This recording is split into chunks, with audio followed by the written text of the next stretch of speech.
Hello everyone and welcome back to another episode of Experience Kills. Today I'm your host Ben and with me we have Cameron. Good morning. Oh, I like that. I like that he was like drinking and he timed it. That was very louche maybe. And we have Rob. Hello. And I love doing the pointing thing. It's so fucking stupid and I look like such an idiot every time, but I can't stop myself doing it. It's still weird because on my side of the screen on our Discord call, you're pointing off screen, not at cam. Yeah, so for me, it looks really weird. I've got us in a column, so you're just pointing to nothing. Yes. Well, because I'm recording, it works, so it works, baby. It's working. Woo! It's working. Work it. I'm losing it. Like, we had lots of technical problems. My fault. Hands up. We were trying to record this yesterday, and this is our second attempt at this particular podcast. Hopefully my network connection will hold out for this one. I'm having all kinds of weird networking issues. Seems to be a lot of them going around at the moment for some reason. But we've got news, we've got a topic, we've got games, we've got loads going on. But before I get into that, how you guys doing? How is everyone? Oh, absolutely terrible, to be perfectly honest. But let's just skip to the happy notes from Rob. Oh, I'm really tempted to turn around and make it more of a bummer now, but that would be poor listening. I'm doing all right. Just it's reasonably early on a Sunday morning, but I'm alive. I'm here. It's fine. Hey, look, this is the We Hate God slot, which is a favourite of Experience Kills. We've often recorded. The We Hate God slot was the 9 a.m. slot you made me do a few weeks back. That was the We Hate God slot. That was the We Hate Rob slot. Oh, similar to God, Ben, but not quite the same.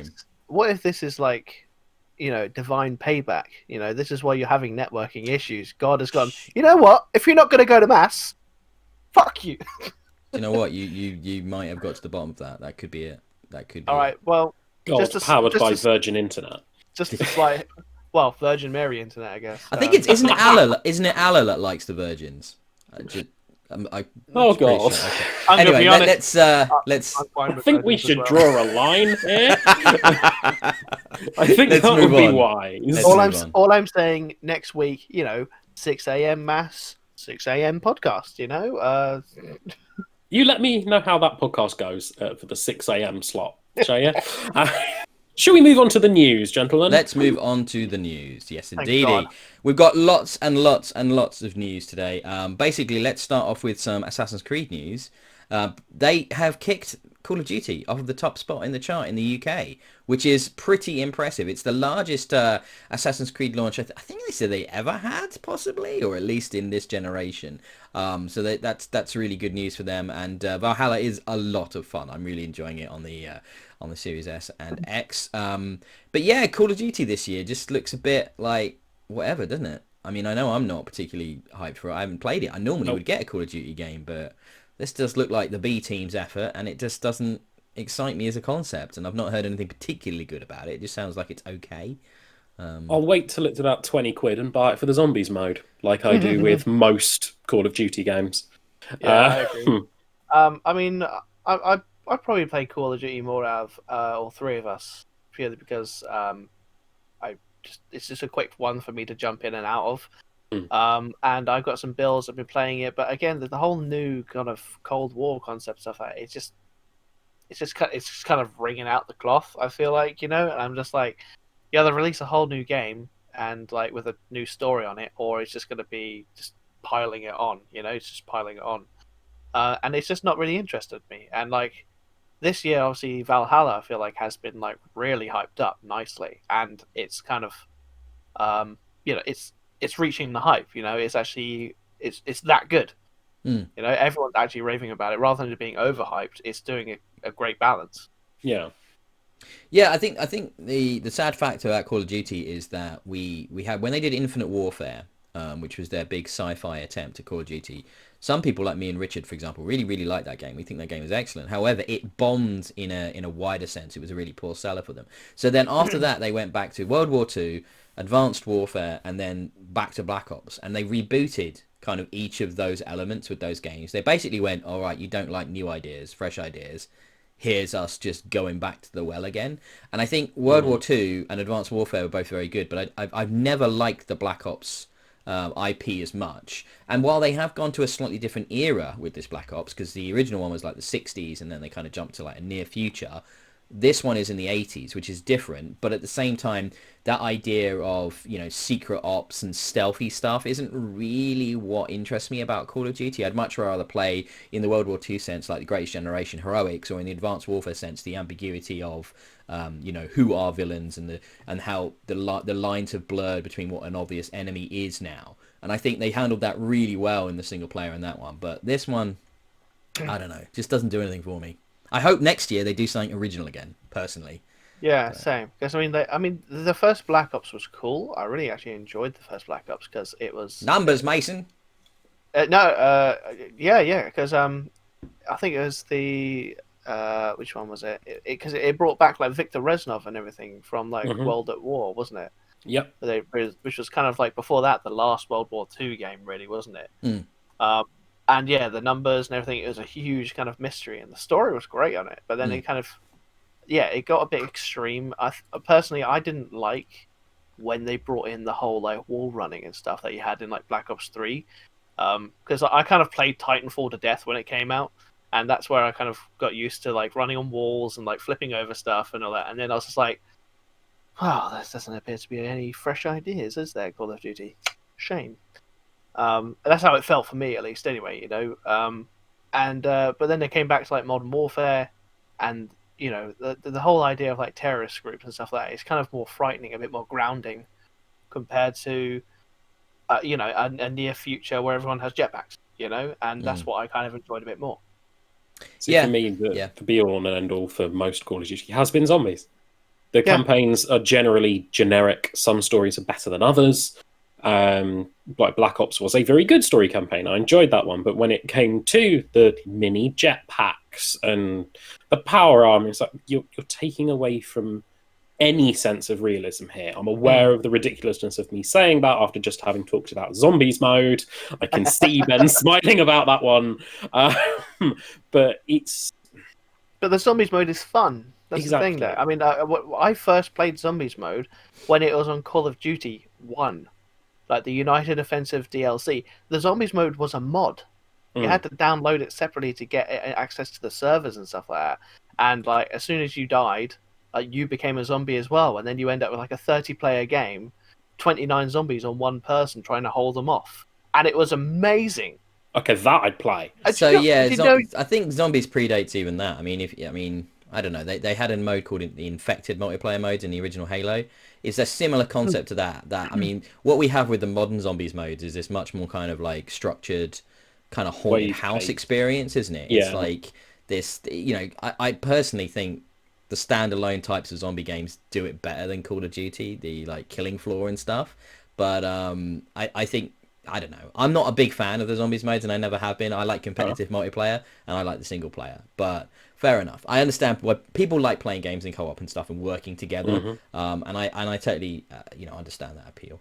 But we should move on because really that was an Assassin's Creed news story, but we just waxed lyrical about Call of Duty for about 5 minutes. Yeah, so, we just shat on it for a while. there is another Assassin's like Creed. Ubisoft did on their charts. Yeah, absolutely. There you go, tying it in. There's another Assassin's Creed little story. It's less of a news story and more of a cool little Easter egg that was discovered inside of Valhalla, which was a tribute to Keith Flint, which is the front man from Prodigy. And I know this was a big deal for Richard because he is a huge Prodigy fan, seen them live a bunch of times. It's a shame he's not here to talk about it today, actually. But yeah, when I saw this news story, I immediately told him about it.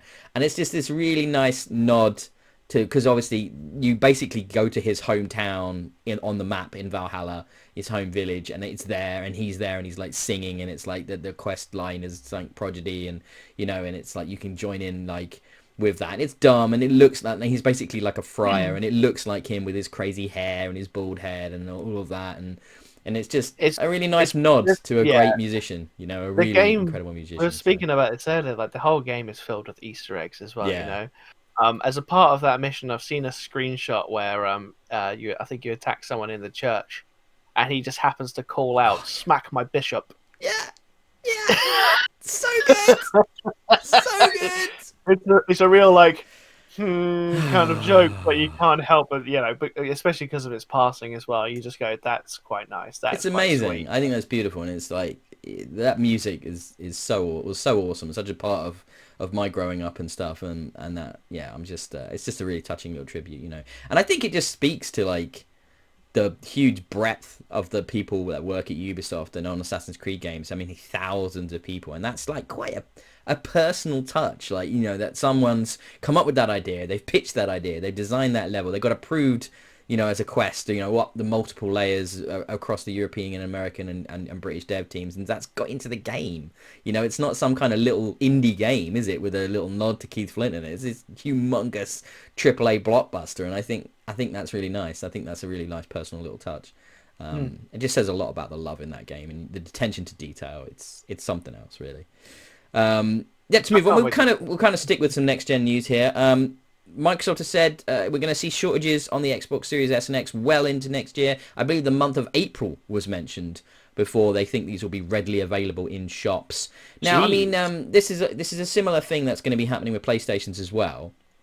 How do you guys feel about this? I mean, it feels a little bit unfair to me. It's like if you didn't get that pre-order in, or you're not like scouring the internet for a little bit of stock to show up, you know, for 5 seconds on Amazon, you know, once every couple of weeks. It's a bit crazy to release something, isn't it, into the market and then not have it be available. I mean, it says how well it's sold, sure, but at the same time, with COVID, I'm guessing, you know, manufacturing has been impacted, but it's unfair, isn't it, in a way? I mean, if that was the case, should these releases been delayed? Should they have waited until they had more stock? What do you guys think? Thing is, they were made available for the day. So I don't think delaying the release would have been a good idea. I reckon small amounts of stock, I think, will end up, as far as I understand it, small amounts of stock periodically will be released. But I think it's that C word. COVID has completely just wrecked like the processes, how they launched the One and the PlayStation 4. That's entirely different now. You know, because of this year, because of 2020, essentially, when they were ramping up into high gear, the world was shutting down. Yeah. So I think it's a casualty of the times. But like I say, it's a sign of how well they've sold. You know, that they don't have any stock just hanging around because it's literally flown off the shelves for both consoles. Yeah, absolutely. And I think, you know, the other thing to bear in mind is the games aren't there. There aren't really any big exclusive games that are only available on this hardware. So while a lot of people have gone in for the early adoption like us, at the same time, there's not a lot of missing out going on. You know, yeah, I mean, I'm not going to spend like £400 on like 2 games I desperately want, you know, on a new console. You know, like Assassin's Creed or Cyberpunk sort of thing, as an example. If those are the only 2 major releases that I want to get with, you know, the next console, you know, I'm not going to shell out, you know, £400 straight away. I don't mind waiting until they're a bit more abundant myself. Coming from someone who kind of typically works in retail, with phone companies as well, I kind of get this happening quite a lot. With the most recent release of the iPhone 12, for example, that entire series, the 12 Pro, is immensely popular, but Apple themselves just aren't sending out enough phones to the companies to sell. So there has been a backlog of about a month or so for the last month and a half. And I know that for a fact because I sell the damn things.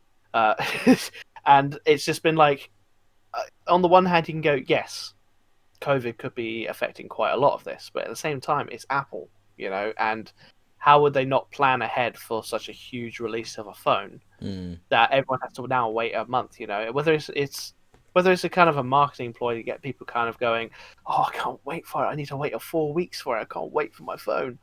Or if it's just a case of them, well, typically what normally happens, they just don't send out enough to the warehouses of the companies, you know. So it's kind of like what is really affecting each company if it's not just Microsoft is affecting, you know, it is other companies as well. So yeah, it's having that effect. Yeah, no, absolutely. You just feel for the people that want them and can't get them. It's just, you know, at the same time, first world problems, very, you know, consumer bollocks and all that crap. You know, we understand that, but at the same time, you know, people want these things, and the fact that they're being told it's the best part of 6 months before you might be able to get one is kind of crap. So I do feel for those people as well. Yeah. I admit though, 6 months is a bit ridiculous though. I don't know.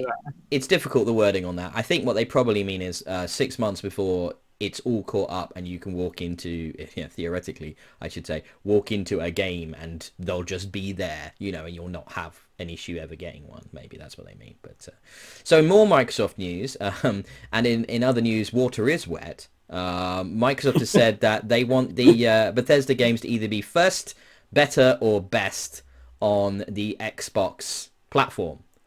Shocking, I know. So, do we want to come back to the timed exclusivity point that was raised a while ago when Microsoft bought Bethesda? So, not full exclusivity, but I'm wondering whether 3 months difference between release dates and that sort of thing it's going to be game by game, isn't it? But like I suspect some games will be up to a year exclusive. Well, because that's what we're seeing with these PS4 or PS5 ones that are still exclusive, like Deathloop. I believe they're saying that's 6 months or a year before that can come onto anything else, which is I still think I can't wait to see that game come out. They've said it's I think April or March, I think it is on PlayStation, and I can't wait to see what screens are at the top of that game and who's sending out PR code. Like, who do you get code for this PS5 exclusive from Xbox PR? Because that's I love that. Like, that's super insidery, but like at the same time that's just the maddest crap. I love the fact there'll be a timed exclusive PlayStation game brought to you by a Microsoft logo when you fire it up. I just can't. I just love that. That's gonna freak me out. You know, that's so weird. Control 6, it'll come up with like Bethesda Studios, ZeniMax. My brain can't even comprehend. My brain can't even comprehend what that's gonna look like. That's insane. But yeah, they've said, you know, once again, non-committal noises around what this is gonna look like. It's gonna become more of a thing next year when we start hearing about Starfield and stuff like that more, and we start hearing about, you know, around probably, I imagine we'll see something to do with that at E3 next year if E3 happens or something equivalent, and there'll be some noise about, you know, what does this exclusivity, what does it mean that Bethesda is now a Microsoft company. I still want to make we still haven't had any confirmation of like back catalog coming to Game Pass yet or anything like that, so I think they need to get on that. And, you know, get Skyrim on there, get your Wolfenstein games all on there, get everything you've got, you know, on Xbox into Game Pass. I think that needs to start happening. But yeah, this isn't really news, is it? But it's kind of like, yeah, they're talking about it. It's coming up. It's on people's minds. Game Pass. I mean, I had the Game Pass for a short time where I was actually able to play Xbox games on my PC, which was actually quite fun. My kind of, well, I'd say what I'm kind of thinking of is like, if in the future they're going to be bringing out more games for the Game Pass, will I be able to kind of play them on the PC app as well, which would be, you know, really cool. Yeah, if there's PC versions, and you have Ultimate Game Pass, yeah, you'd totally be able to do that. Yeah. Yep, 100%, man. That's how it's going. Well, imagine this, right? You're a PlayStation guy. You've got your PS5, right? And you want to play Starfield, but it's not available on PlayStation 5 at launch, but it is on your PC Game Pass. You're going to get a PC Game Pass subscription to play that, aren't you? Which is exactly what they want you to do. Yep, because then you're getting into the Xbox ecosystem through PC Game Pass. They might go, well, all these other games that aren't on PC Game Pass, I could play those as well.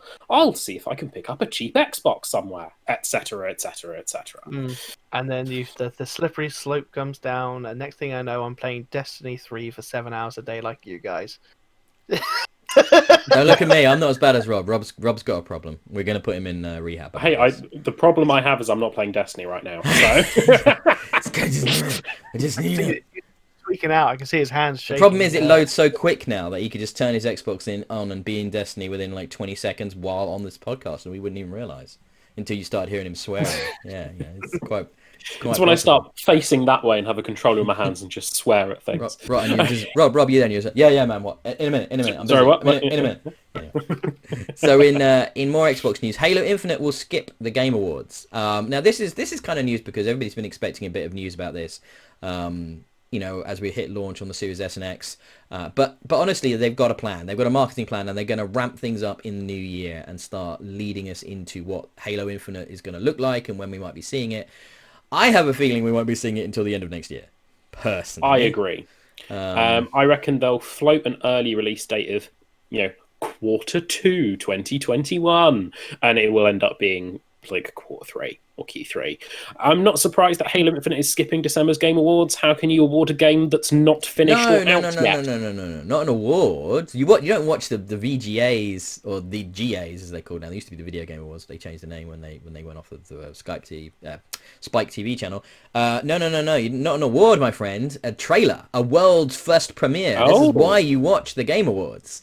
You don't watch it for the awards. I watch it every single year, the whole thing, and you don't watch it for the pointless awards. That I mean, they're basically equivalent to the Oscars, so they are important, and it's nice to see that these people get recognition.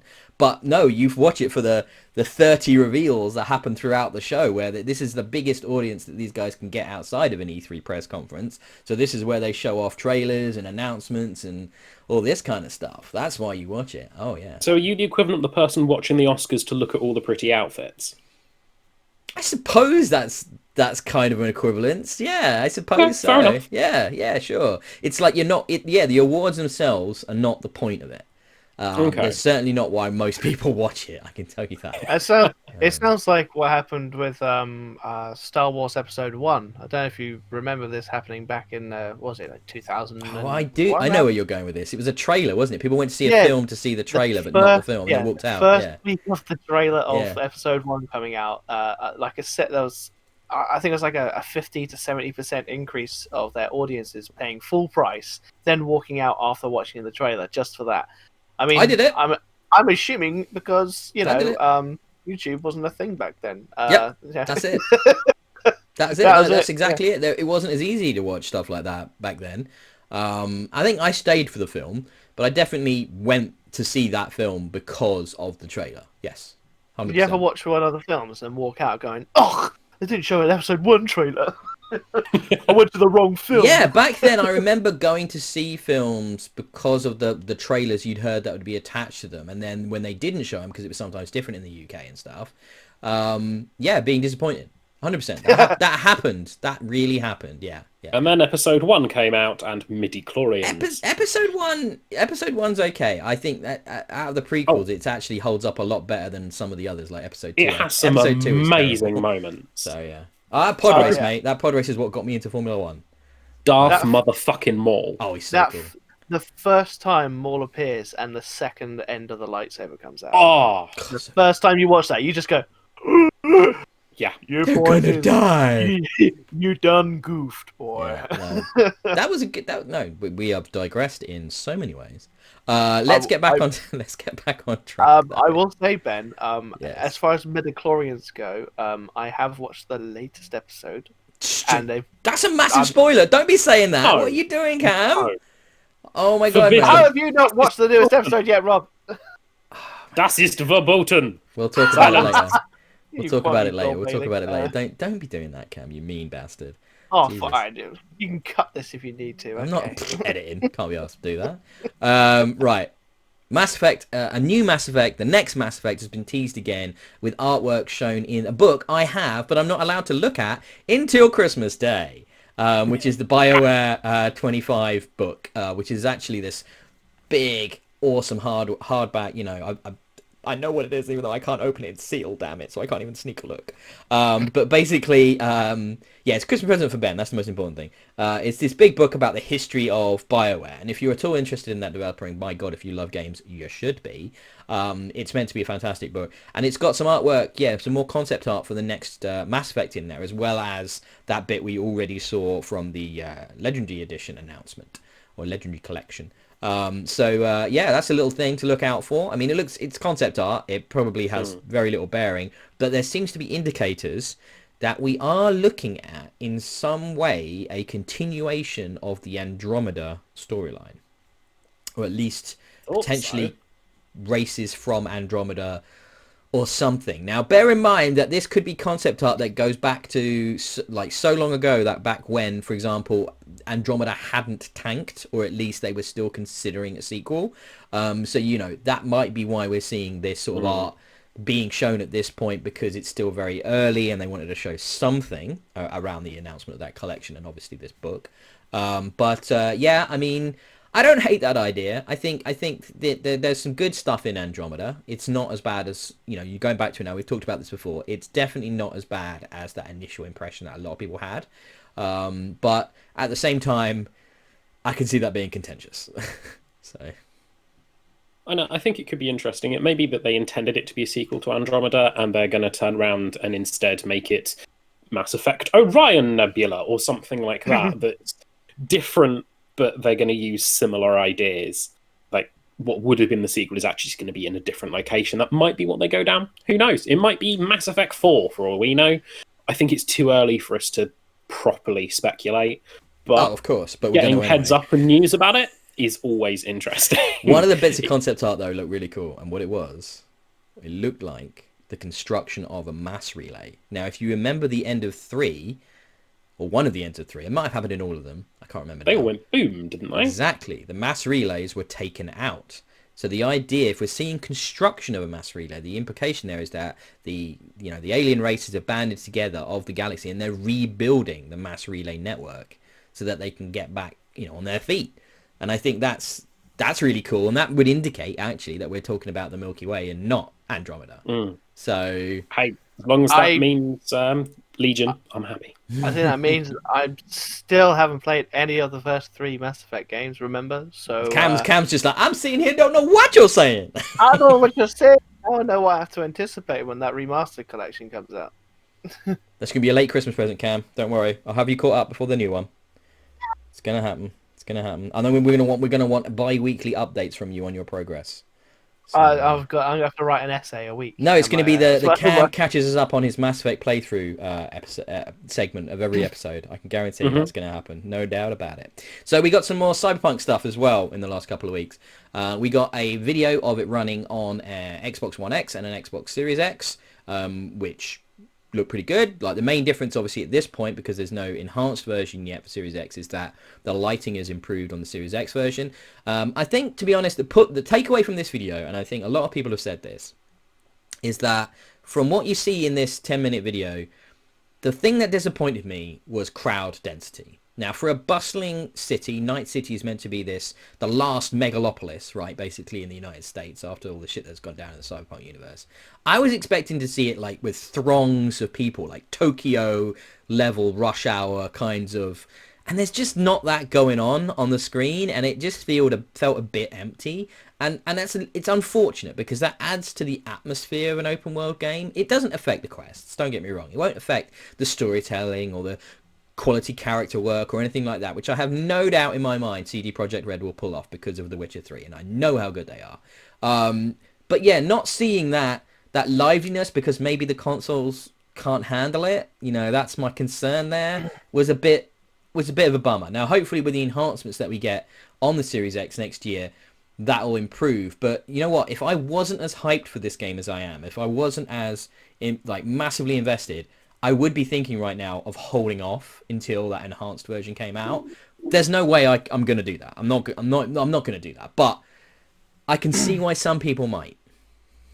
All I can see is that apparently Keanu Reeves is breathtaking no matter what resolution he's in. That's the important bit. That's the real important thing. Exactly.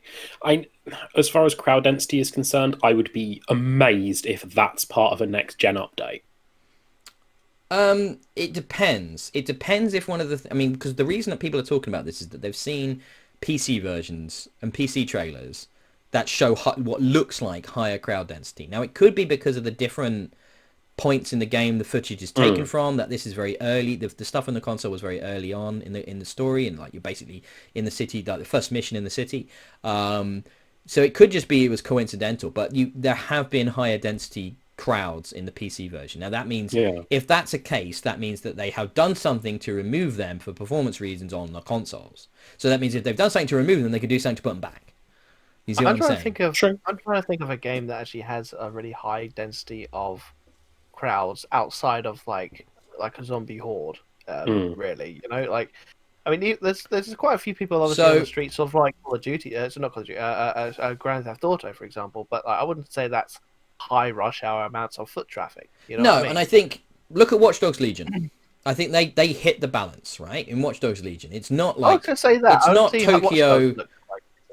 Sorry, what's that, Cam?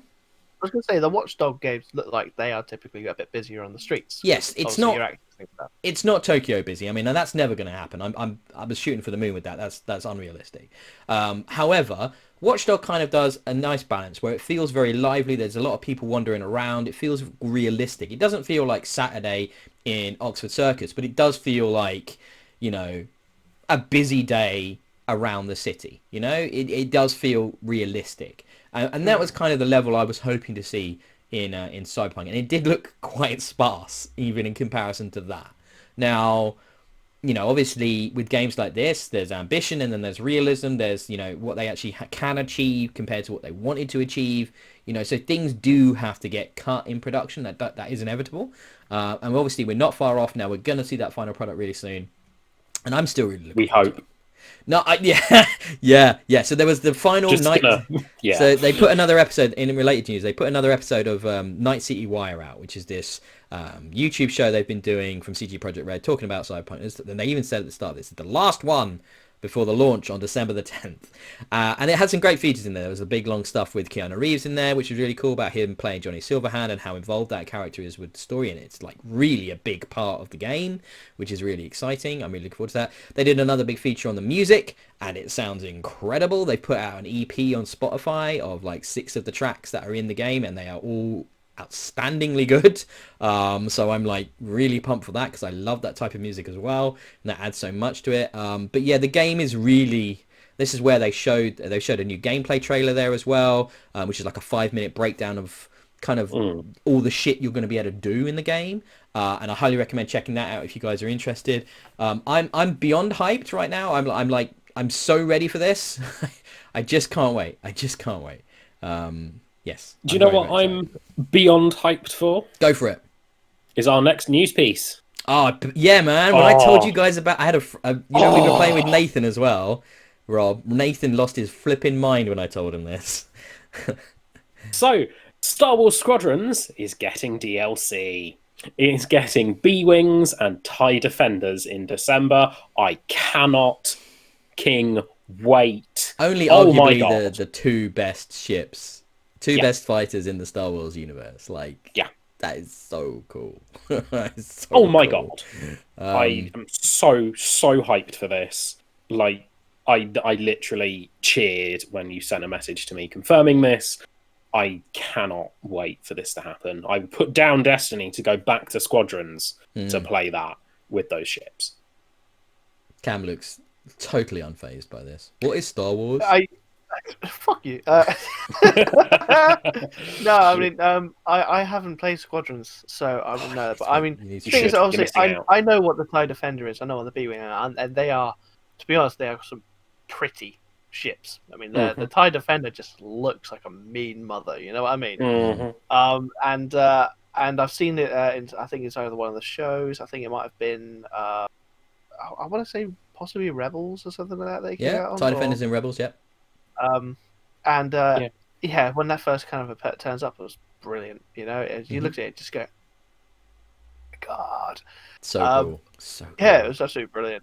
But unfortunately, I'm just limited to my experience of playing, you know, piloting games in the Star Wars universe. Aside from like was it X-Wing versus TIE Fighter in the early '90s, and maybe I think, of course, and then of course like the space battles of like Battlefront. That's pretty much all I've really got when it comes to like the old piloting games.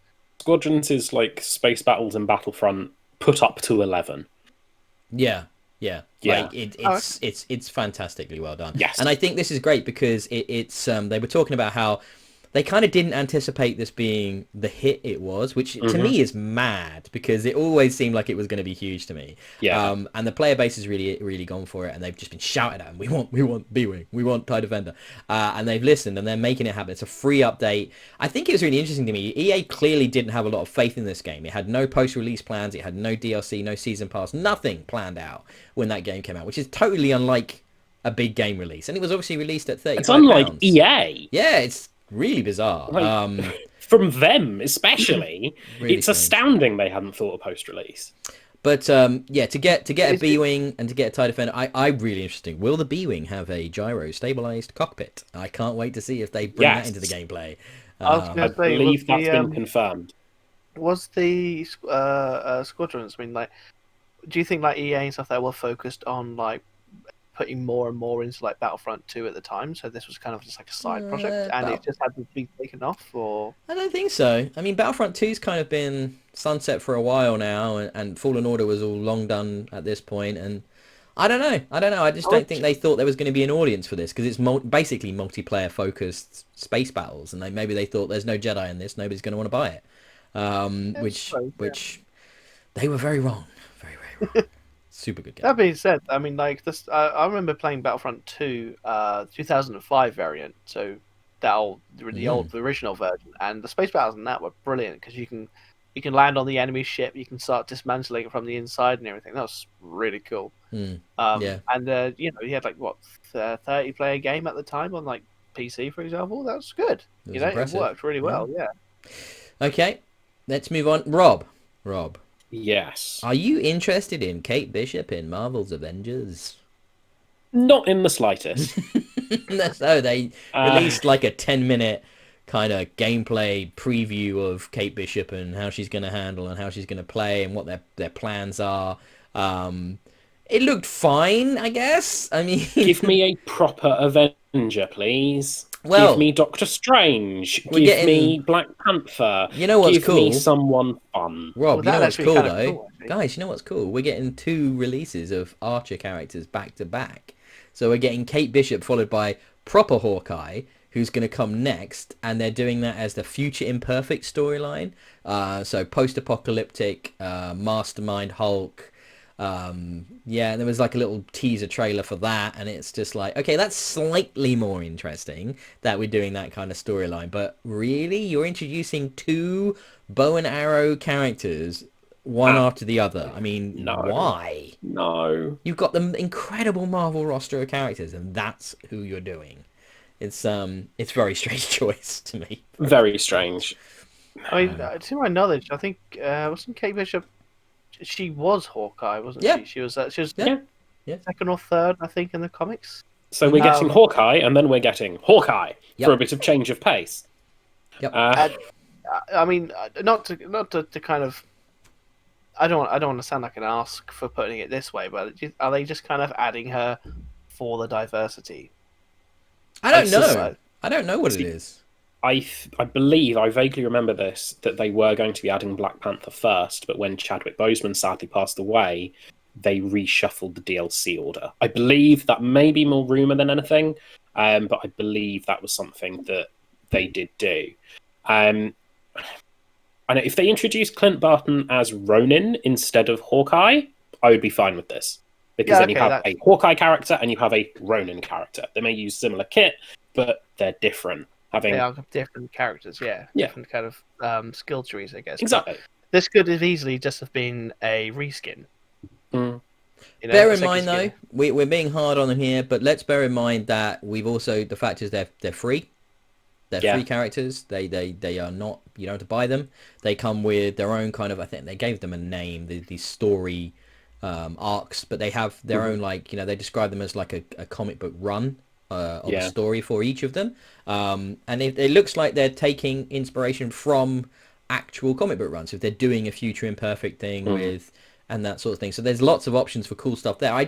The problem is that the reception for this game was terrible, and Square Enix have said that it's not sold very well. So my worry is that they've got all these lofty ambitions, but they're not going to be able to fulfill them because they don't have the player base. The only way they can continue to monetize the game, and the way they'll do this, is you buy like the character pass for these new characters. So you get the character for free, but if you want to unlock all their stuff, you have to buy the character pass. And then it will level up like a season pass, but for the character. I don't see a lot of people buying that for Kate Bishop. I just don't. Nope. Like, who's going to do that? I'd be annoyed if I had to pay like full price for a new character and all the DLC, only for her to basically be exactly the same as Hawkeye. I would be pissed. I don't. Yeah. From the way they described her powers, they aren't just conventional bow and arrow stuff. She has this like quantum teleportation ability. Yeah, I've seen that in the trailer. Which I don't know what that's about. I don't know why she's got that, because that's not her character. But anyway, and all I care about, I'll be honest with you guys, all I care about is in Future Imperfect, Clint Barton. If he doesn't have Pizza Dog with him, I'm out. Just saying. Has to have. Okay, I think you're probably going to be out. I got that reference. Pizza Dog's amazing. Right. So fingers crossed they sort that game out, because there's a lot of other problems than just boring characters in that game right now. So they need to do that first. All right, you guys. If I said to you, the guys, publisher Annapurna, would you know who I'm talking about? Now, yeah, that's fair. I mean, Annapurna often has their name associated with really high quality indie releases. So you'll see them show up at the top of a triple indie game, and you'll be like, oh, Annapurna. And it's usually a good sign that you're going to have a good time playing a game, because they basically only associate with high quality games that, at least you're scoring 80s out of 100s at least, that kind of thing. They did Edith Finch, didn't they? What Remains of Edith Finch? That's one of them. Yeah, I believe so. I'm actually about halfway through that one right now. Game is incredible. Incredible game. But basically the news here is that a few of their coming up games have been delayed further into next year. Basically the one I'm really excited for is this 12 minutes, which is about a character stuck in a time loop over the period of 12 minutes, and there's some kind of home invasion that happens in this, and it's about the choices you make and the story that unfolds as you experience this Groundhog Day-esque thing. And the reason that a lot of people are excited about that is it had a really interesting voice cast attached to it. Big Hollywood actors. Daisy Ridley voicing the female character in this. The main character, your character, is going to be voiced by James McAvoy. And I believe there's a third actor attached with this, playing a villain. It was Willem Dafoe. I thought it was Willem Dafoe. Thank you. So some real... Let's be honest, if there's a villain, it's going to be a toss-up between James McAvoy and Willem Dafoe to be a villain. It's going to be Willem Dafoe. Yeah. True. I couldn't remember if Willem Dafoe was in it. But yeah, like that's some talent, yeah? Hollywood actors... still in Hollywood, 2 of the 3 of them at least, doing films and things. So you don't see Daisy Ridley anymore. Well, she's got a new one out. She's got a new one out with Tom Holland, actually. I am totally kidding. So, yeah. My apologies, Daisy Ridley, if you're watching or listening. But yeah, just a little bit, delays, COVID, probably that sort of stuff. But I'm really 12 minutes looks incredible. It's been in development for a long time now. Things were shown about this like 2 years ago. So fingers crossed this gets out and, is a quality little experience. I'm really looking forward to it. Right. This is pretty cool. This kind of came out of nowhere, this news. Now, I don't know if either of you guys are into your new Hitman games. Have you guys played Hitman, any of the recent ones? I played the first one to death. I was never any good at it, but I played it to death. The first of the new ones, or like the first one, first of the new ones? Oh, I mean, I played all the PS2 ones as well. Don't get me wrong, but I mean, of the new ones, I played the first one. So the developer IO Interactive, these guys have got a new license that they're working on, and this is pretty cool. Did you guys see this? They're making a James Bond game. So they're currently titled the James Bond Project, or I think it is something like that. James Bond Project. Project 007 is the working title, at least. Anyway, yeah. I don't think it'll keep that by release, because that's kind of crap. But supposedly it's like a James Bond origin story sort of thing, early on in development. But yeah, they just released the teaser saying basically we're doing this. That's pretty cool, yeah. I mean, that seems like a good fit. The guys that made Hitman now making James Bond. I can see that working really well. I'm in as long as they have gadgets and Q.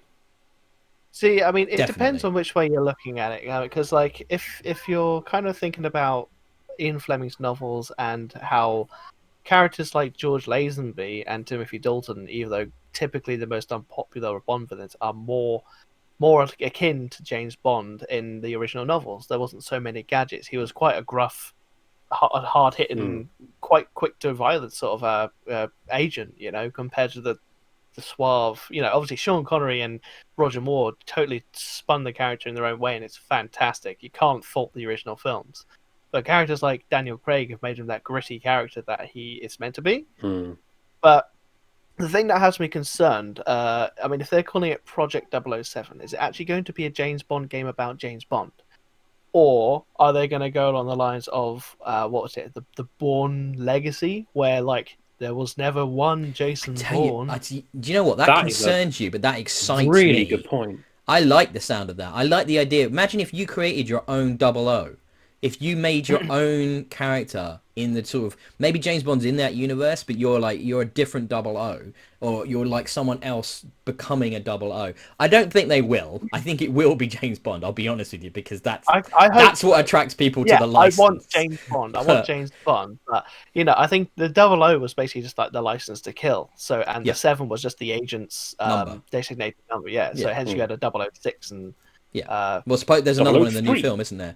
The film that's just been delayed like 12 times. There's another 00 in that who he butts heads with, judging by the trailers. So I bet it's Sean Bean again. No, clearly I know the actor. Guy always dies in his films, but he's going to come back in some way as per usual. Love Sean Bean. Love him to death. But no, I think to me, you were talking about gadgets though, Rob. In Hitman, he uses a shit ton of gadgets. Like he has gadgets out of the butthole. Like seriously, like cars with camouflage and chain I don't remember that gadget, to be perfectly honest. Where do you think he keeps his piano wire, Cam? I mean, like honestly, he's gonna get frisked, right? There's only one place you can put that piano wire. I think I've missed a location there, and I don't think I want clarification. My hope will always be that you can play as Pierce Brosnan, because he was my favourite Bond. You're not going to play as between the gritty and the funny. So. You're wrong, but also you're also never going to play as any of the acting, like the character based ones. It'll be an original one, I think. But yeah, of course it will. But and also you're just wrong about Pierce Brosnan. But don't worry about it. I disagree. Die Another Day is one of my favourite Bond movies. It has a sun laser. It's ridiculous. I would even take Dalton over Brosnan. Like seriously. God. The funny thing is, like some of the original like Bond games that we had, like the original title, it's not like the game of the film, like GoldenEye, for example. But I mean, like not the world's most overrated game. Sorry, go ahead. But I mean, like they had like Everything or Nothing on the PlayStation 2, which is a great little game. Great. You had Nightfire and Agent Underfire, and those were like, especially because they had like multiplayer as well. And let's be honest, you could use Oddjob's hat as any character, and it was a one-hit kill. Ping. And you used to just, you go through the games, and it was around the Bond, who was it you said there? Pierce Brosnan era. So your character had that look. And Pierce Brosnan actually voiced like the character in one or two of the games. You had villains come in, like Jaws, for example, but it was a completely original story. And I'm okay with games that have a completely original story, because it expands on the universe. It's not, oh no, Jaws is the villain. It was like, yeah, well, what do you expect? You're playing the Moonraker game. Can we be real for a second here? I think an original story is important for the video game, because very few of the films actually have good stories. Let's just think about it for a second. Go through the set pieces and the stories, and a lot of those movies, they are terrible. You don't go for the story. You go for James Bond, the character. You go for the action. You don't really go for the setup and the story and the characters, other than James Bond, because they're almost always garbage. I would say the villain defines Bond in that film. Yeah. I mean, can't have a film without Scaramanga. Like but there's a lot of really bad villains. Goldfinger? Well. You can't have. But you've named 2 of 30 films. Like, there's so much shit. That's only because they're the first ones that have come to mind. Because most of them are totally forgettable and terrible. Carver from Tomorrow Never Dies, he's brilliant. I love that film. Right. Yeah, well, it's Pierce Brosnan, so you don't have any good taste. I've seen them. I know I've seen all the James Bond movies. I know I have several of them multiple times. And you've got Ernest Blofeld, and obviously the lead up to like Spectre coming in like one of the few films. Of course, Jaws is a huge character. Mm-hmm. Jaws I love, but they ruined him by the end. They turned him into like a romantic comedy lead. By the end of Moonraker, he's not a villain, and it's just like, what did you do to him? Like, I love Moonraker is my favorite one, by the way. But it's true. I mean, Jaws, he retired. He got his teeth removed. He started up his own construction company, and then he became friends with Happy Gilmore. For a second, I thought you would say he went into dental surgery. I've forgotten he was in that movie, and you're right. Yeah, he was. And he is in that movie, and he ends up chasing the bad guy golfer. Shooter McGavin. Yeah, you've seen that film a lot, haven't you? That's a great film. It's one of my all-time favorites. Happy Gilmore is a quality movie. Probably the best Adam Sandler movie. But wow, okay, that was a long time talking about James Bond. And we only touched on like 3 films. Yeah, we'll do our James Bond special coming soon. Yeah. Okay. We'll love it. So imagine this, right? You struggled through pre-ordering a PlayStation 5. You somehow got one nailed down amongst that cluster F of pre-ordering process that went down when those got announced. You've got it coming from Amazon. You trust Amazon. You bought loads of stuff off Amazon. Amazon are okay. They're good. You know you're going to get it. You get your box, you know, your delivery shows up. You open it up. You open up the box. It's a bit weird. Don't feel right. And you find some cat food in it. Or you find a George Foreman grill instead of the PlayStation 5. Or you find one of many items that are not a PlayStation 5. That is even if you got the delivery in the first place. So there have been a crap ton of reports. Not just a couple of sporadic ones, but a lot of reports from like industry insiders, from video game press as well. Like this specifically happened to them. People who ordered a PS5 from Amazon and then either didn't receive it, and then it was showed that it was delivered, or received a box that looked like it had been opened and then resealed, and something else had potentially been put inside it. I mean, there are anecdotal reports, and I don't know how much you can corroborate this, about delivery drivers, you know, literally outside of someone's house, sat there in the van, and then drive off, and then it shows that it's been delivered, and they never even attempted to deliver it. Now, there sounds like there's something dodgy going on here to me, and it sounds like it might not be like a conspiracy of all these people working together, but the temptation of how much this particular item is reselling for might be a little bit too much for some of these underpaid people to perhaps ignore. And that's it would suck a lot, wouldn't it? I'd like to think that the integrity of Amazon isn't quite so bad. I'd like to think that. It's not necessarily Amazon, is it? It's individuals, the delivery people. I think it is. Yeah. So a lot of the time, and I have looked into this at one point because whilst I was looking for another job, is that you can get a kind of work your own hours like job with Amazon where you just pick up from a depot and then you just drop it around. And these are just average people. Could be your neighbor. It could be like a lady who wants her husband's home sort of thing. She's been looking after the baby, wants to get out of the house and do some work. She'll become a delivery driver for a couple of hours, earn a bit of money on the side. So while it may not be like DPD direct, I think it could just be those people who have just gone, oh yeah, sure, I'll do a couple of hours. This is heavy. Oh, this must be a PS5. You know, it could be something like that.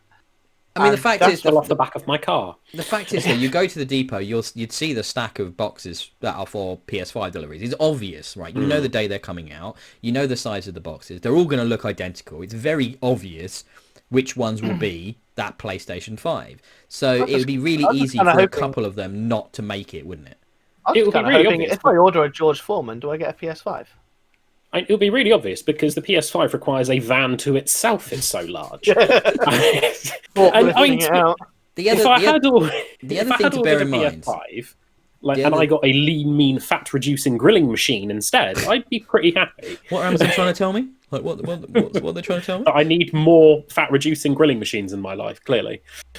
I mean, look, it's difficult as well when because you're working for this huge monolithic company. It's not like they can't afford to replace a few PS5s or give people their money back, right? And you're a delivery driver on minimum wage or just about that, you know, and it's super easy, and you know you can flip one of these for twice its value online, literally without even trying.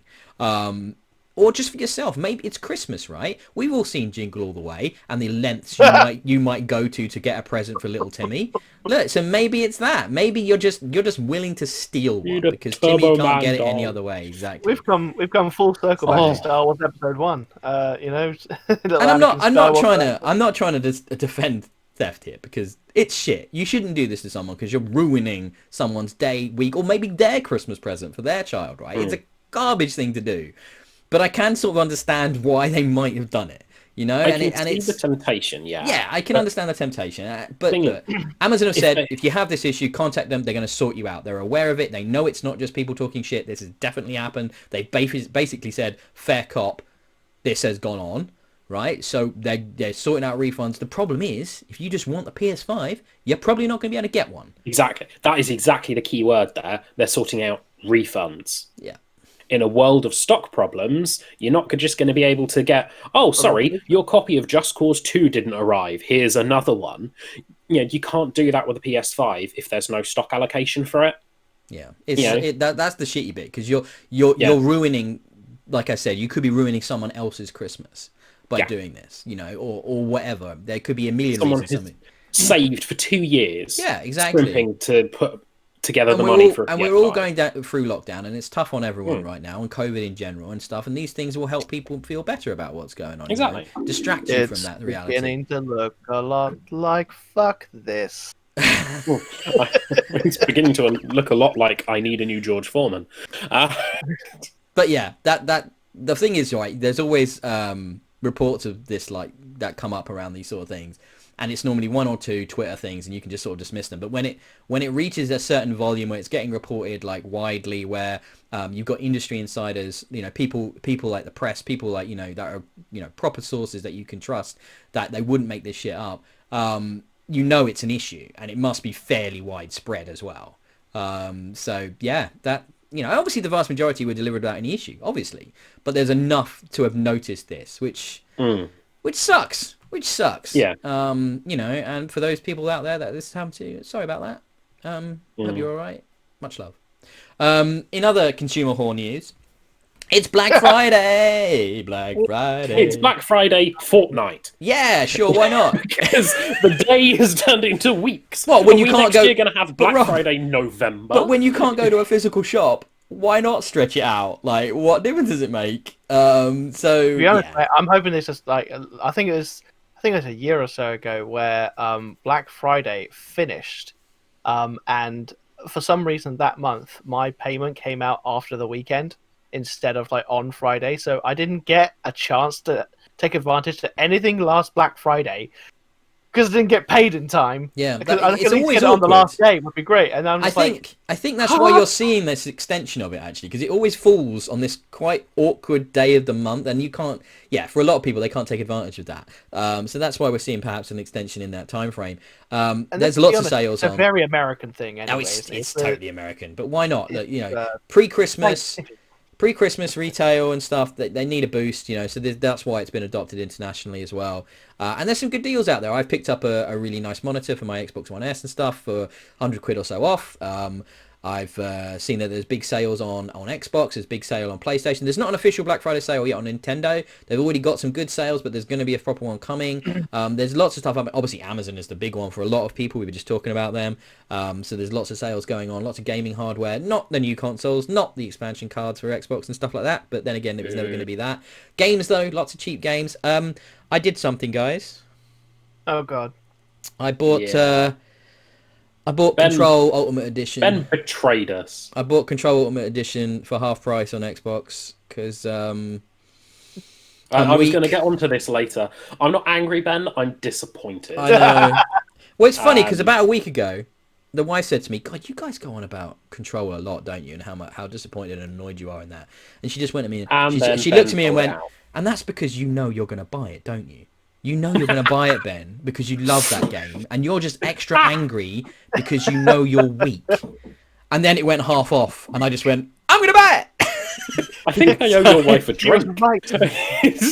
That's wonderful. Nah, she completely nailed it. She completely nailed it because it's like, because she listens to the podcast. She really enjoys the podcast every week. It's like, you only go on about it that much because you know you're going to have to give in at some point.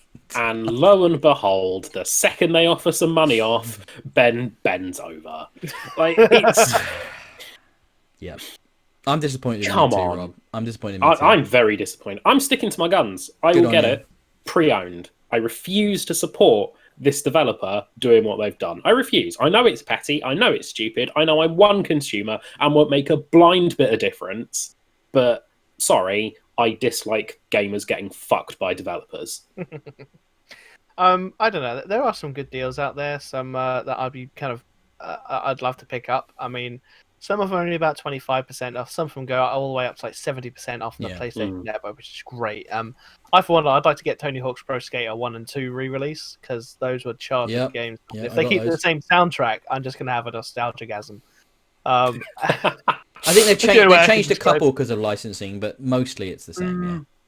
And you're right. I mean, it's obviously on the Xbox as well, possibly the Microsoft Store on like PC as well. I haven't looked at that. Yeah, it is. Strange. It'll be on Steam as well and Epic and everywhere. Yeah, I'm surprised they haven't done anything for Nintendo just yet. We got to remember, Nintendo are Japanese, right? And they don't have as much of a tie-in to the American audience, whereas Sony has actually, weirdly, in the last few years, has actually kind of bedded down in America, and they're far more of an American company now than they ever used to be. So they've taken a lot of that sort of on board. Whereas, Nintendo will always be super Japanese.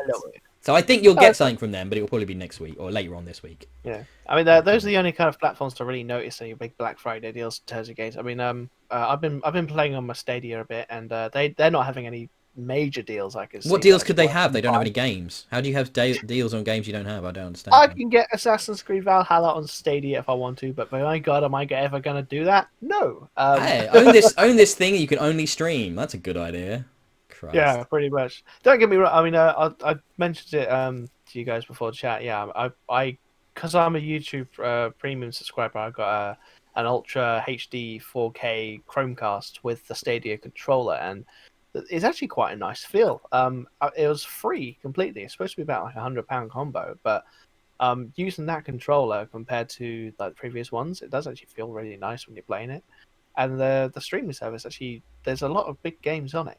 You know, there are a lot of big games on it, but again, it's just one of those things where I just don't think I'm actually going to invest actual money into it just yet. Because as much as I want, I can play it anywhere. I've played it on my phone whilst at work when I should be working.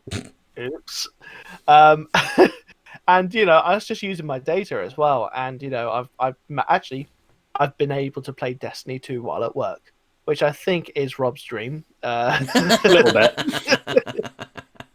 And the good part is I can actually transfer my character over from my PS4 character to my Stadia. Cross-save. Yeah, cross-save. So, theoretically, Rob, get on it. Get on it. I'm just imagining Ben at the office going, hey, Rob, what you up to? Oh, nothing! Just doing a quick strike, don't worry about it. Give me a minute. I don't know what you're talking about. Well, no, the thing is, though, if Rob does it at work, then he can't tell me off for doing it at work. So it's like... No, if Rob gets caught by you doing it, playing Destiny at work, then I can't complain. Professionally, I have to complain. There is a bit of Destiny news. I'm going to hijack the end of the news here. Bloody hell, it's an hour in now. We're still on news. Okay, yeah. Go on. Last night was world's first run of the Deepstone Crypt, the new raid. Clans have completed it. I think one of the runs I watched clocked in at 6 hours and 47 minutes. Bungie are yet to confirm the world's first winner this time round, where they'll get championship belts and all that sort of thing. But it was an interesting night. It was good fun to watch. We've got new quest content updating on Europa. The zone has changed. It's updated. Ooh. It's definitely worth jumping back in. How has Europa changed? I'm not going to... well, I suppose I should give you spoilers. The space station that the raid takes place on at one point blows up. So there is wreckage and debris raining down on a part of the map. And you have to go and perform objectives in that area. And I think that changes week in, week out and stuff like that. That's cool. I've not jumped into that yet. We've got an exotic quest for the sword, the Lament. That's just come out as well from last night, so it's brilliant. It's a good change. So people who played a bit of Beyond Light, who stopped, and it's a good time to jump back in. Awesome. Okay, I think that brings us to the end of the news. Okay. Yes, it does. Right, an hour in, but we're gonna keep going. We're gonna hit this topic because I like this topic, and I'm curious. I want to know what Rob's thing is because he's teased that he's got a couple that I won't predict here. But the topic, as suggested by Cameron, was. With Demon's Souls remake and the Mass Effect remastered editions that are coming out and such. What games from the 360 or 360/PS3 or earlier eras that have not been remade or remastered would you like to see on the new hardware? Rob, kick us off, man. Right. I see. Before you said without the Mass Effect remaster, before that had been 100% confirmed, I would have gone with Mass Effect in a heartbeat. Yep, obvious. That would have been first picks. Instead, I'm going a little bit earlier. I'm going back to the PS2 days. And it actually links into one of our news topics. Do you guys remember the game GoldenEye Rogue Agent? Yes. No. Cam does. Yeah, pretty much. I didn't play it. I'll be honest with you. I didn't play a lot of these James Bond games you guys were talking about. It was never my thing. But was this a sequel to GoldenEye? Kind of. It was like a parallel to GoldenEye. So it was a first-person shooter made by EA. You take control of an ex-MI6 agent who is recruited by Auric Goldfinger, who is still alive, so is Oddjob, to assassinate his rival, Dr. No. Wow, okay, that sounds really cool, actually. It really is. Really cool. So many other Bond characters make appearances. You've got Pussy Galore, Oddjob, Xenia Onatop, Francisco Scaramanga. They Bond all himself. appear. I believe even Judi Dench's M has a small, yeah, small cameo at the beginning there, at least. Anyway, so it's not just a first-person shooter because there are guns, there are lots of guns, there are some sci-fi guns, wonderful guns, but it's called GoldenEye. You have a golden eye. Your eye gets shot out reasonably early and gets replaced by a bit of technology that cybernetic prosthetic. Indeed, that can hack doors or disable robots or androids and that sort of thing, or inflict damage on people for like cooldowns and that sort of thing, create like cybernetic armor and stuff that appears. It's wonderful. It's a really nifty take. You also have you can dual wield, which is one of my favorite things to do in gun I believe games. that was actually one of the first games I recall that you can dual wield, but dual wield 2 different weapons. Yes. So like my go-to was I had an assault rifle in one hand and a Desert Eagle in the other hand. Oh yes. So it would be like spray and pray, and then when I'm up close, it's like, super realistic then. And they'd reload at like different times as well. Yeah. Apparently you have a third arm. I quite liked having like an SMG type machine gun in one hand and a mag rail gun in the other, which fired uranium rods through walls. Yeah, penetrated through walls. I mean, that's what she calls it, mate. She always calls it. I spent so much time. Be scared of my uranium rod. I spent so much time when I was at school playing this with some friends. I think one of my friends who I played this with is probably listening to this podcast. I bet when you were at school, all you did was play with your uranium rod, mate. Yeah. So here's the thing, though, Ben, because like the world itself that you play around in the mission level, there are different traps that you can activate to take on your enemies as well, which you can do by hand, or if you're pinned down, you can actually activate with your golden eye.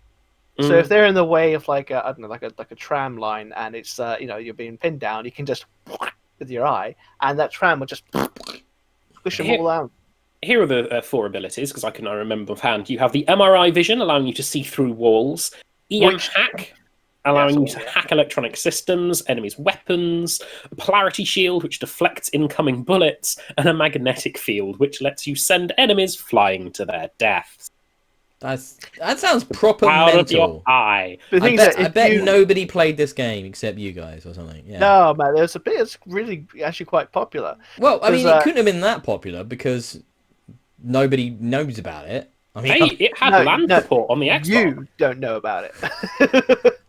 And let's be honest, James Bond, you're clearly not interested in those James Bond games. It sounds cool though. I'll give you great. that. That sounds cool. The multiplayer was so rage-inducing, wasn't it? Yeah.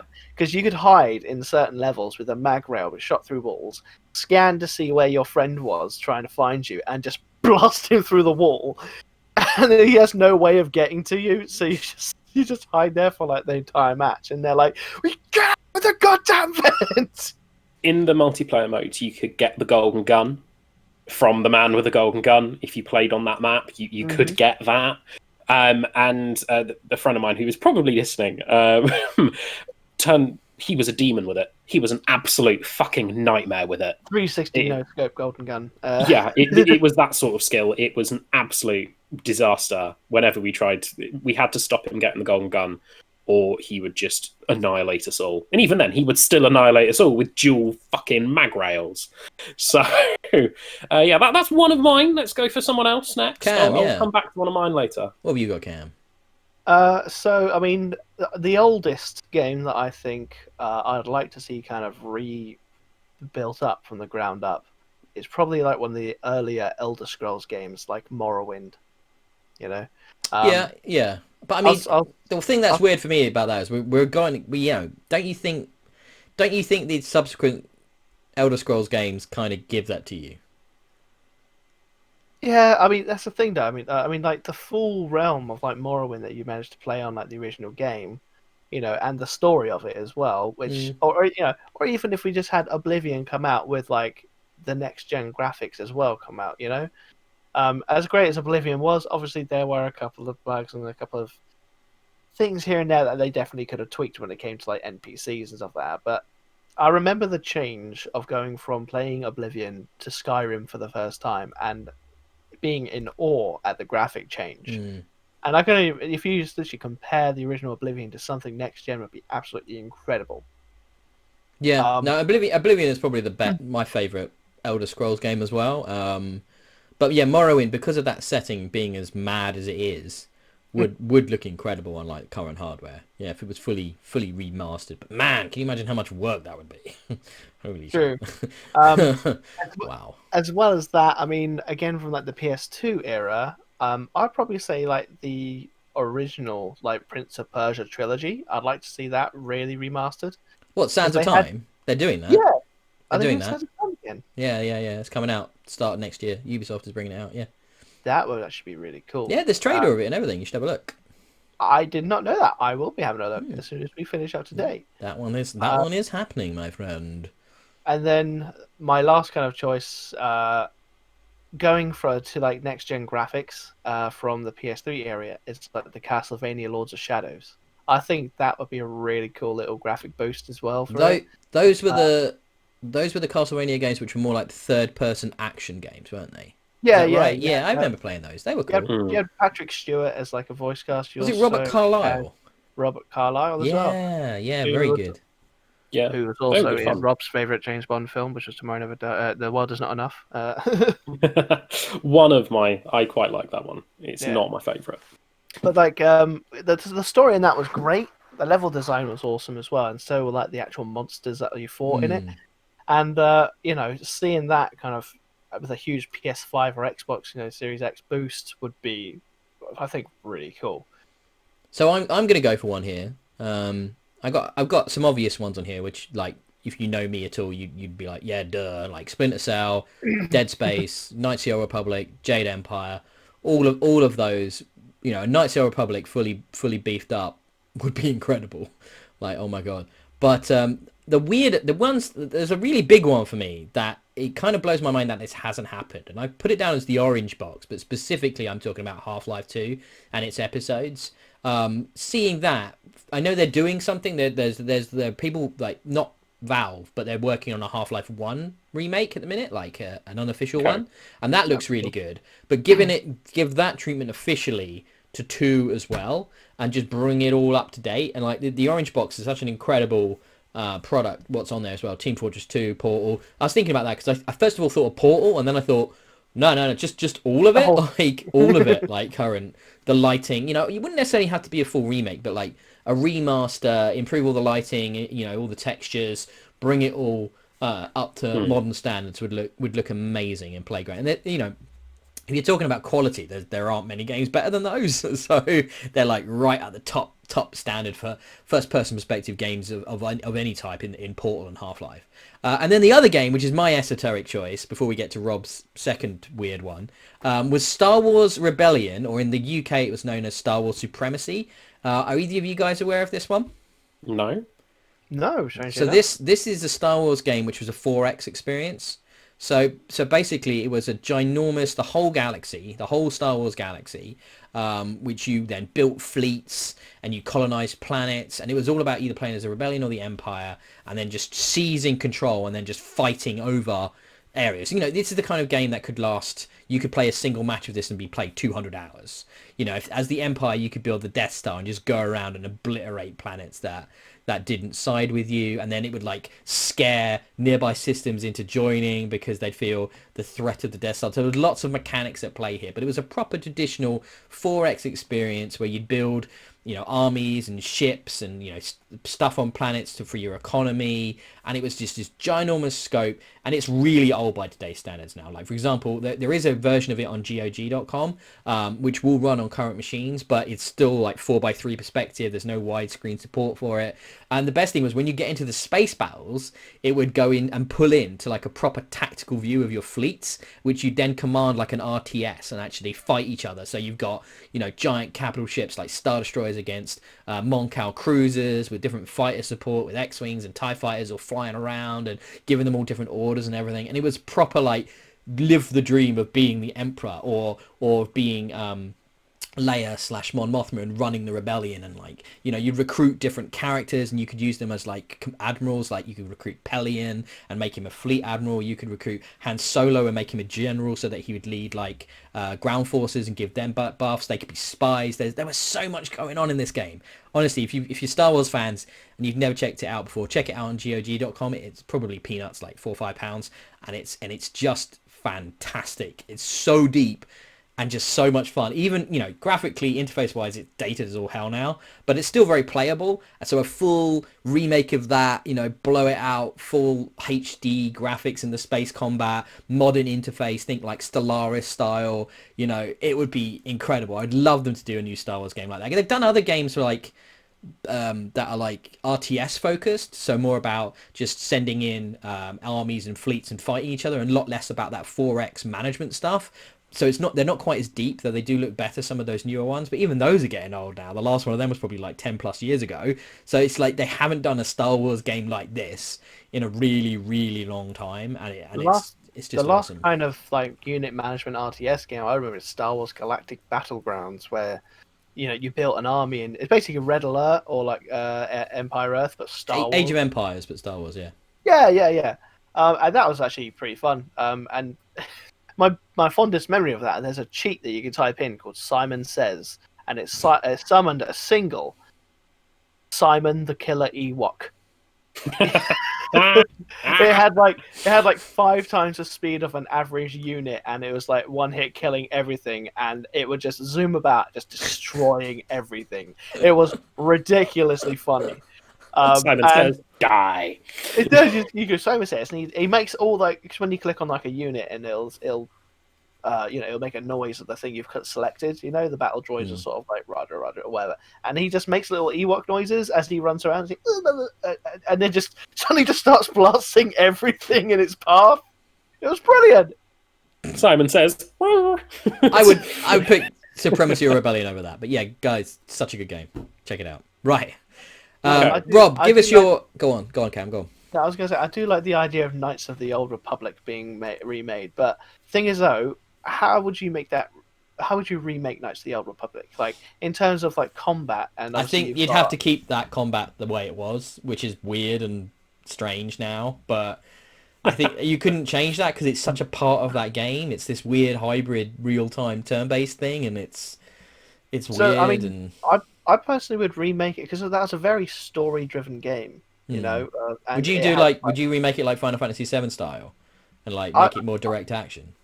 I would either Final Fantasy kind of direct action, or maybe even kind of Fallen Order style. You know, not overly difficult like Fallen Order was, but that style of, you know, you did have your lightsaber. Yeah, third-person action. You had that customizability of like your lightsaber. But you're running a squad though, aren't you? You're managing a squad, so I'm not sure that would work in that way. Doesn't Dragon Age Origins let you swap between squad members? Yeah, and that's also hybrid. Yeah, but it's a bit more refined. Yeah. I don't know. Yeah, possibly. There's possibility. There are people much cleverer than us that could probably figure out. Yeah, I'm not a game designer. I'm not a game designer. Exactly. Rob, we are not game designers. I want to know your final pick because you said they were weird. Go on. I don't think you'd played this one either. Go on. It's Final Fantasy VII Dirge of Cerberus. Yep, nope, not played that shit. Nope. Cool. So, it was part of the Final Fantasy VII meta series, a multimedia collection set within the universe of Final Fantasy VII, but not actually Final Fantasy VII itself. This is a third-person role-playing shooter game focused around Vincent Valentine, the King Vin! Emo. Yeah. Now I know what we're talking. No, I don't know. Okay, well, yeah. Sarcasm, lowest form of wit. So it followed Vincent as the main playable character. He's targeted by an organization called Deep Ground. It's very mysterious and secret that plans to awaken a creature known as Omega with the ability to destroy the planet. So you go around customizing your trademark pistol with the 3 barrels, the Cerberus. You can change it into machine guns, pistols, sniper rifles, and Ben's dying right now, and I don't care because the aesthetic on this game is amazing. It was just really good fun. You have materia and role-playing aspects to the game as well. You have skill trees that I believe that you can unlock. The boss fights were all interesting, dynamic, unique. The characters they introduced were wonderful, and more cinematics were introduced as well, which are absolutely astounding. And this game is just special to me, and I would 100% play it. If a remaster came out, I would buy it and I would play it to king death. So can I surmise? This is a strange. I love it. You call it a multimedia, by the way.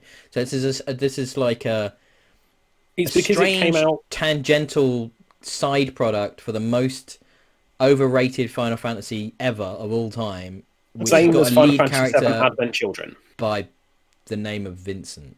And I've never played a game with Valentine, a good named character called Vincent. That's because you've not played this one. Oh my god. Oh my god.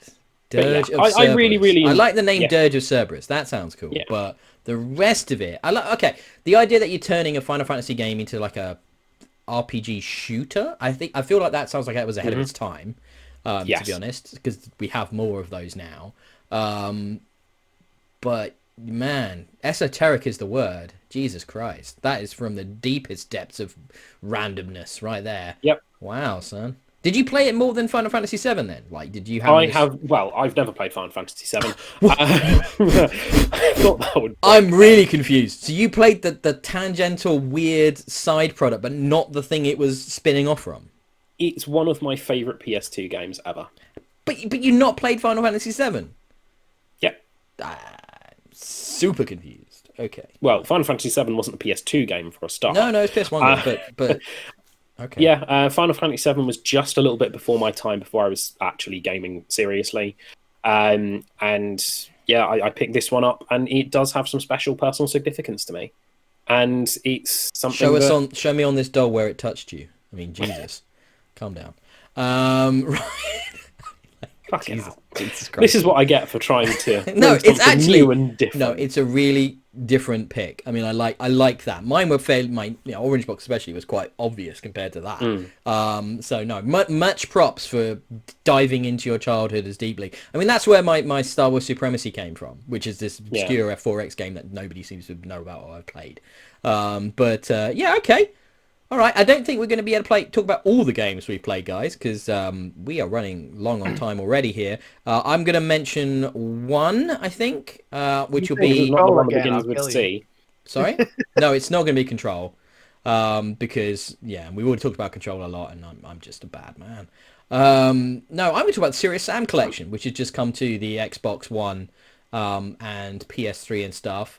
And I think we've talked about Serious Sam a little in the past, but basically, yeah, the collection consists of 1, 2, and 3, and not the newest one, 4. And they're all like story expansions and hordes and multiplayer modes and all that. It's 25 quid. And if you have any fond memories of Serious Sam, like I do, I have many fond memories of playing that game because it's just pure action with some kind of light puzzly elements, and yeah, it's kind of dated, like playing that game. I jumped into the first and second and then tried them all a bit quickly, and it doesn't all hold up, the first game. The level design particularly stands out as kind of fairly dated and confusing at times, but just for the pure stupid amounts of enemies and the most ridiculous enemies ever and the crazy arsenal you get as that game progresses, you can't beat it for pure shooter fun. Like, it's just really, really good and stupid and made by Crow Team out of Poland, and it's quite unique. So I would say worth checking out. You're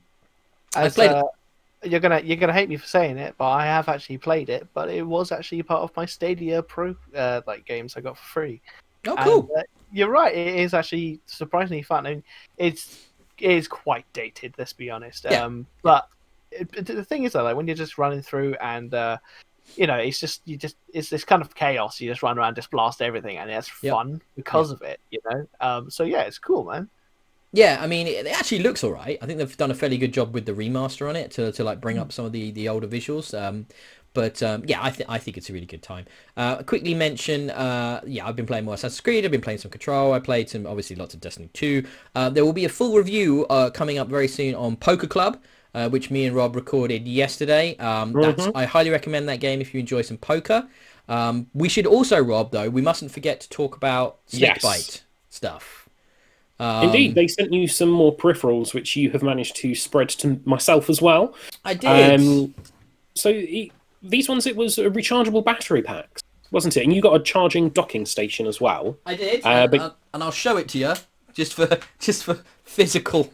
I mean, it was just plugged in there, but it's exciting, isn't it? Look at this bit of 3D plastic. Whoa! Look at that. And then. And for illustrative purposes here, I have the battery pack, which was a black one, on my white controller, which is quite upsetting, but shows it off nicely, I suppose. Yes. I've had no issues with it. I mean, what can you say about rechargeable battery packs? See, I really exploded, so... There's one feature on these that I really, really like, because when you wire in a wireless controller and you plug in a headset to the controller, you can sometimes get feedback. You get this low buzz noise in the background, which can be really annoying for people you're in parties with. These battery packs have a separate charging port, which means that they don't go through the controller's infrastructure, so you don't get that feedback. And I don't know whether that's intentional. I have no idea whether that was on purpose or not, but that was genius. Well done, Snakebyte. I'm not buying any other battery packs because that's fantastic. So is that on the PS5 or the Xbox Series X then also? Yeah, it works on the Series X. Specifically, these packs are for Series X because I believe the design of the pack itself will only work on a Series X controller. They are slightly different to the previous version. I didn't know they were still doing kind of like removable batteries. I thought it was like PS4 where you could just slot it on, it'll charge internally. No. So previous generation and this generation, Microsoft decided to make them just AA, and they've always been that way. And that's how I've used it predominantly. I quite like the ability not to worry about an internal battery dying. I like the fact that I have that option of buying a pack like this or buying AA's or rechargeable batteries and having a bit of freedom with that. Whereas I've obviously got an Elite Series 2 and that's all internal. But the concern is the battery will get knackered at some point. So, you know, that is the problem. I know, for example, my PS4 DualShock is terrible. It holds charge for about 6 hours, if that. And then I'm charging it again. It's absolutely crap. Like, those batteries in those controllers are terrible. So I'd much rather have this. So yeah, I'm just snowing off. It's the Snakebyte Twin Charge SX. And I know one other cool feature, the one I gave you, Rob. They also sent just a double pack of rechargeable batteries. That's the one that I've been testing. I gave to Rob. But the cool thing there is the charging cable is a Y cable. So it actually has two outputs. So you can charge both the batteries at the same time. Which I thought was really cool. You don't normally see that. I don't think I've ever seen that. The single thing that I would say is that cable could have been about 30 centimeters longer for your particular setup. But I think that's an issue with how my setup is personally, more than anything else. When I was playing and charging the battery at the same time, like, it could have done just a little bit more distance, but I think that's because of how my living room is set up and not a complaint about the product itself. Because seriously, otherwise it is top notch, absolutely perfect. Any more peripherals you want us to test, Snakebyte? Send them our way. Yeah, I would just mention that do that. The charging dock here has, you can't see it obviously because it's not plugged in right now, but there's a little light here, and there'll be, each one is representative because you can dock two, and there'll be red lights while they're charging and green when it's completed. So it's just, you know, little things like that. That's a nice little touch.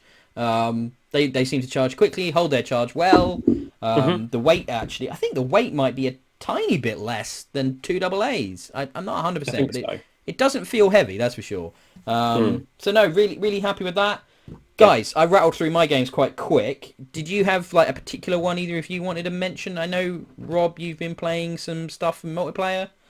Yeah, I've mostly been playing Destiny 2 for a change, not that I ever played that. just for once, yeah. Yeah, just for once.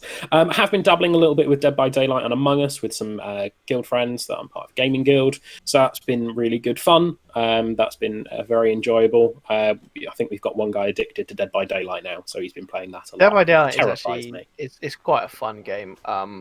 Because when you have a friend or two that you're actually playing with, and you can actually communicate with it as well, it heightens the experience more when you have more friends you can talk to as you play. Yeah, strange enough. So is this? Sorry, I played the Friday the 13th game. I never played Dead by Daylight. Is it basically the same thing? So it's asymmetrical multiplayer. Somebody's the hunters. Other people are trying to survive. 4 survivors, 1 killer. Right. Yeah. You are in a alternate universe where you sacrifice people, so the killer will hunt around. The killer will hunt for the survivors. The survivors are trying to repair generators to open a gate to escape an arena. Inside the arena, you'll have totems. There'll be various hooks that the killer will clobber people around the head and then suspend them on the hook through the shoulder. And it's not great. Yeah. People get wounded and they get claimed by the entity.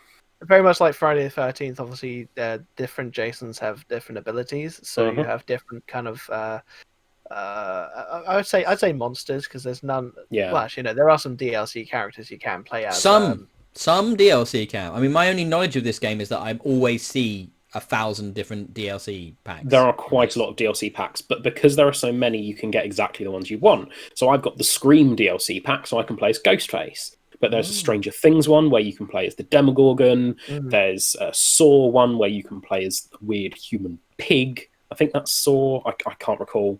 All of the different killers all have different perks and different play styles as well. Is there a human centipede DLC? Oh god, I'd hate to see that. Thank God, no. But the game does come with a base cast of varied and powerful monsters and perks and all that sort of stuff. So yeah, highly recommend it. It's on Game Pass. Do you play it on PC or Xbox? Crossplay as well. I play it on PC at the moment purely because I hadn't had it installed on my console. It is now installed, and I will be doing crossplay at some point with my guild friends as well. So the base game is on Game Pass? Yes, base game is on Game Pass. Well, maybe I'll give it a go. I mean, I had some quite horrible experiences playing Friday the 13th because I was playing it for review, and I had no idea how the game played, and I was playing with randoms, which was a mistake. Basically, I had loads of abuse hurled at me because I just didn't know. Nothing's explained to you what you're meant to do.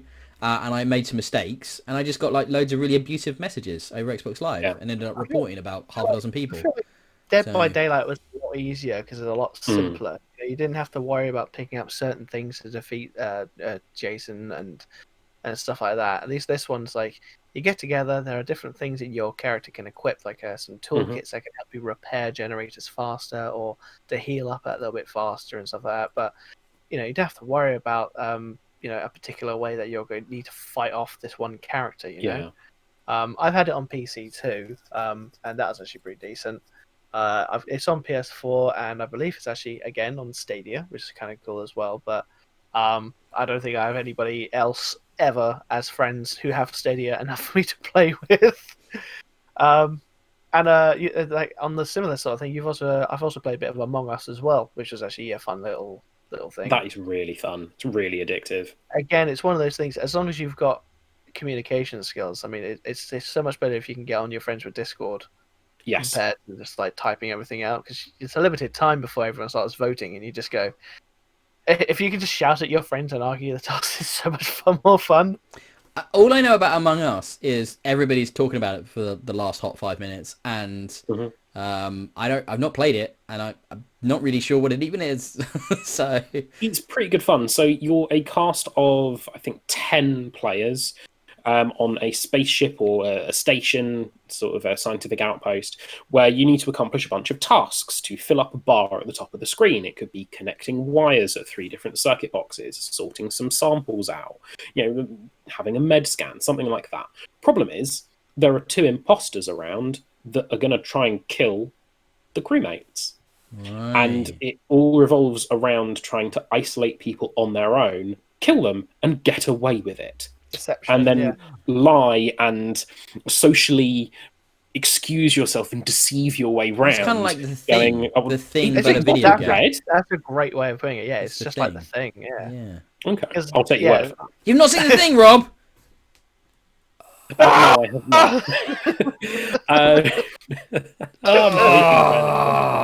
not. It is really good fun. You can play it on your smartphone as well.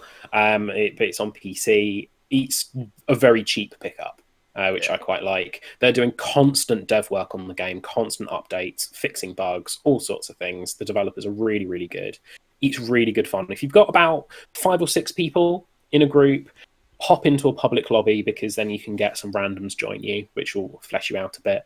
And you can get some absolutely ridiculous stuff happening and that sort of stuff. So it's really, really funny. It's really, really good. It's a good way to get angry at your friends when they brutally murder you the 7th time. Deception-based games like that are always good fun. With friends. Always. Very good party game. Yeah. Cam, anything you wanted to touch upon before we wrap this one up? Yeah, I mean, I've been, like I said, I've been playing a few Stadia games here and there. I finished my first playthrough of Doom Eternal. Nice. I managed to get the Unmaker and everything, which was awesome. I hooked back up my PS3 just so I can have a little bit of Demon Souls before I'm able to get like a PS5 or anything, just to relive it. And I re-downloaded like the original like Crash Bandicoot games, because I'm gonna get Dexter to play on that for a little while to get him into the games, start him early, see if he gets on. I mean, you could have picked some good games for him to play. Oh, now let's be friends now, Ben. Don't make me come and get you. You're not allowed. Lockdown. Oh yeah, damn. It's all right. 2 weeks and I'll kick your ass. Do you know the best Crash Bandicoot game I played was Uncharted 4. I've also been playing some Raft as well with a friend. We've been doing that together because there's been some new updates on it, with new parts of the world, as it were, being included.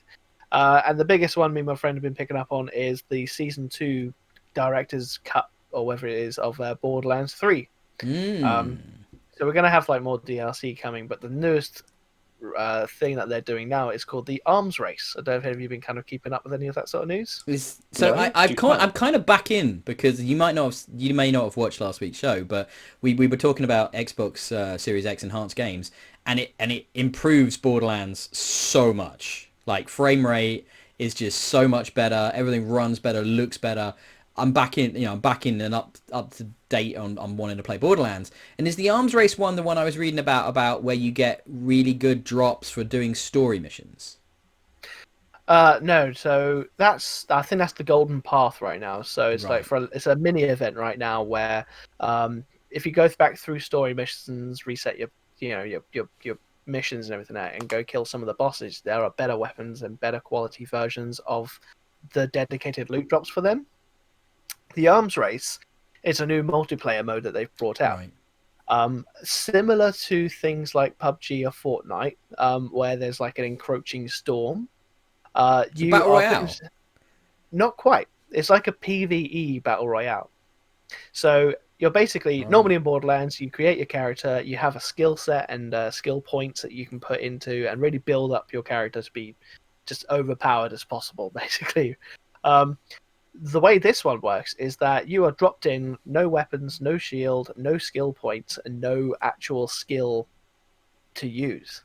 Like, you can't summon Iron Cub, you can't use your siren powers, and you basically have to scavenge your weapons and shields and grenades and everything like that in this environment before the storm gets closer and closer to kill you, and then you just fight the boss of that area.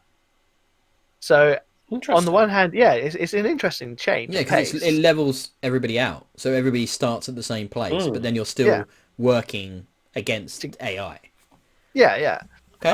And it is fun. It's really cool. There are certain like areas which are harder to get like really good loot drops or another.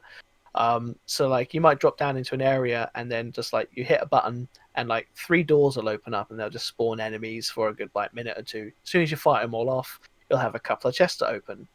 And the main thing that they're doing in this new Arms Race area is there's specific brand new DLC kind of specific weapons and shields and grenade mods that you can get. But then you have to beat the DLC. So you have to beat the boss of that level to keep those weapons, or you have to find like a station in the level to be able to send them out to your bank. Okay.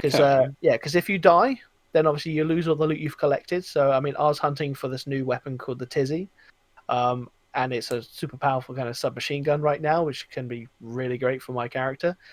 But I can't equip it in the area. It has to be sent out first before I can use it in the real world. That's like the Dark Zone mechanics in Division, where you'd have to extract the weapons you found in that area to then be able to use in the main game. Yeah. So that's pretty cool. That's interesting. And that's some interesting kind of mixture of stuff there. Dark Zone mechanics, Battle Royale. That's something new and innovative there. As long as you get a couple of good weapons in there, then obviously you're pretty good for it. And obviously the area that the murder cane, as it's called, because it's a hurricane that kills people, the murder cane. Very Borderlands. It gets smaller and smaller, obviously, as time goes on.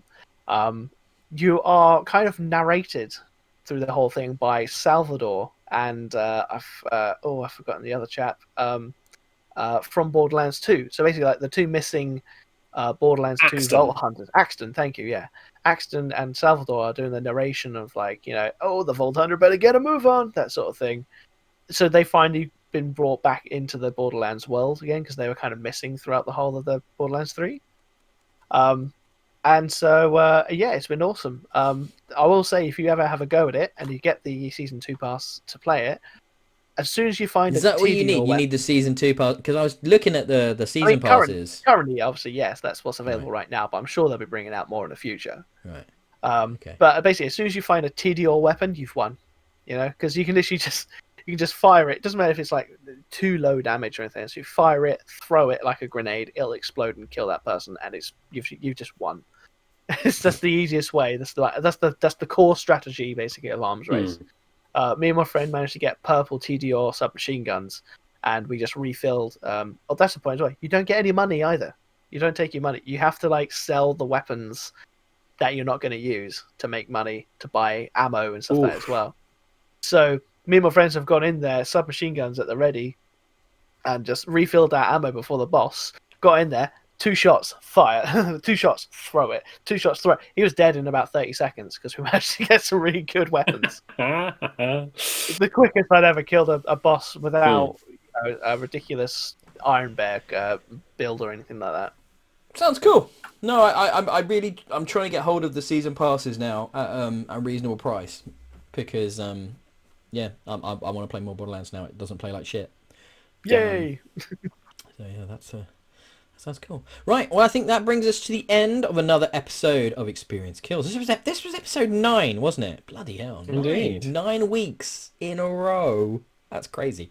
Thank you very much for joining me, boys.